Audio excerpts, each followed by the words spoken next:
Well, I was born here in the 1932, and I'm here all my life, and this house, it wasn't always in the Roberts' name. It was a woman by the name of Kenny owned it. She had a little greengrocer's shop here, and she used to take her produce down to a place called 11 Princess Street in Cork. And I wanted to find out more about her, so I wrote to 11 Princess Street in Cork to see could I find out anything about her, but they never replied me to my letter. So I had a memory card of her, and she died in Crosshaven. She died in 11 Princess Street in Cork, and she was buried in Crosshaven, County Cork. And I came across a plaque here quite recently, a James Kenny, 11 Princess Street in Cork. Maybe it was a plaque they used to have to push upon a cart if they were taking produce to the station. Right. So it was my grandfather, I'd say, bought this place. And then my grandfather worked it, then it fell to my father. Then I got married, and my husband worked it for years until he died. And then I'm here, and I'm the last of the Robertses. Well, I went to school in Cullahill, started off, and I started my education on a slate, writing on a slate. I wasn't a very brilliant scholar, to tell you the truth. And I left school when I was 14. And I stayed at home for a few years. Then I went to a domestic economy school in Navan, County Meath, and I must say I didn't learn very much there.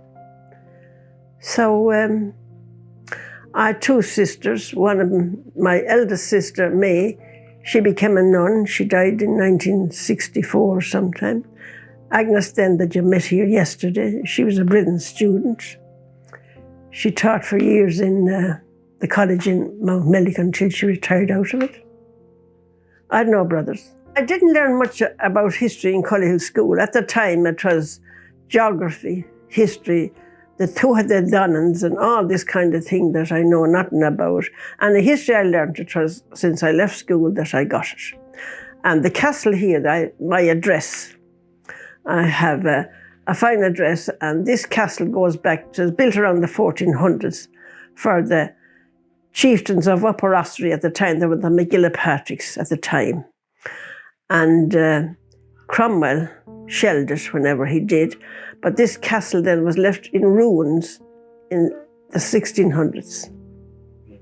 And one feature in this castle now, I must mention, is a shield and a geek on it. It is a carving of a female, and the breasts, the head, breasts and arms of a female. Now, legend has that she was a fertility symbol. Others said that she was to ward off evil. I don't know. But they have been in a lot of buildings, but they have been taken off buildings, but they can't get this lady, she's so high up. Church is across the road from the castle, and that was the private chapel of the Fitzpatricks of Upper Ossory. And one little feature in the church is, it is still there, slightly ornamental, if you like, a Gothic little structure at where the priest will say Mass. But the call is in this, a presin. It is a little hole with a drain hole in that the water that he used during Mass, he emptied it into this and it disappeared. Oh, there's a long ways up. I don't know, Jude King, I think is the name of the well, was up there. Right. I wouldn't be familiar with the mountainside. How would be around here locally is my... Yes, there is a lime kiln over the road there, and that was place was limestone. And the Cullahill was called the Rocks. Now, over the years, the rocks evolved. There was huge rocks. There was plenty of limestone for burning of lime. Now, the lime was used as fertilizer. And as the saying goes, lime enriched the father, but impoverished the son, because too much lime in the land wasn't great. And nearly every farmer had a lime. It was a source of income for him as well. Right. It was the only fertilizer they had at the time. True, yeah. Yes, so that's the lime kilns. There's a lot of mountain walks up the mountain. An awful lot of people come, and there's water, there's walking walking trails up the mountain. I haven't been up them myself now, but an awful lot of people go up the walk, and there's a man over the walks up there. He has them developed with styles and everything like that. So, well, I don't know of any creepy stories that I never tell of any ghosts around here or anything like that. Yes. No. But just to mention about the castle, going back to the castle, every 7 years, an international group of Fitzpatricks come to visit the castle. That's correct, yes. The last time they came was in 2018. And I had the pleasure of meeting Senator David Norris at that. Yes, a gentleman. Now, also now, in the courtyard, as we call it, there was a folly held there in 2018. Now that was a form of entertainment, and a lot of entertainment and other activity going on. It attracted huge crowds. That in 2018 and 2019, but they couldn't have it in 2020 on account of the pandemic. Well, the well now was that was the well that supplied the castle with water. And the well was chiselled out of solid rock. I remember looking down into it. Now, it has been filled up over the years, but I remember seeing it half full of water one time. And I know a foal fell down into it one time, and a calf in my time fell down into it. So they built up they filled it up, and they just put a wall around it to show where the well was. I'd love to know. It is anywhere there's loopholes, you can stand and look out in it. But this is down at ground level, and I have asked several people, what was that for? Because they're all in uniform size, they're all built the same way, measurements, everything, but you don't have to get down on your knees to look in at the back of this. But anywhere there's a loophole, you can stand and look out. I often wonder, is there a tunnel underneath the castle or what? It was built for a purpose.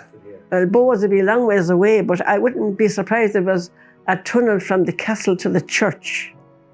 Right. Because I couldn't see the aristocracy walking around the road to go to the church. Outside the castle, the tidy towns that they came, they did a wonderful job on it. They filled up, it was very rough.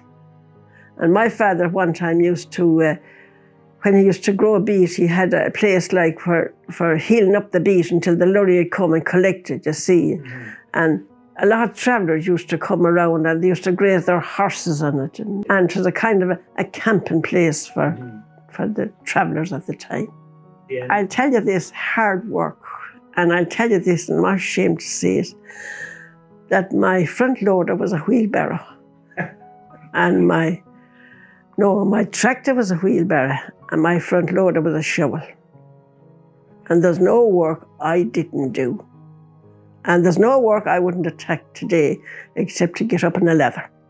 Yeah. Well, it's a different life. They don't want to hear an old-fashioned person like me going back over the years say what I do. You're in modern times, you have to move with the times. Young people don't want to hear it, but they will in time. They'll want to know what life was like, in maybe in the early 2000s.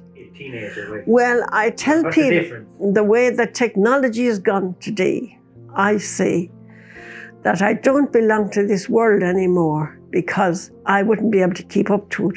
I only have an all-time mobile phone. I'm not able to read a message off it. I only have a phone to make a call and get a call. Take it with me if I'm going anywhere in case anything happens.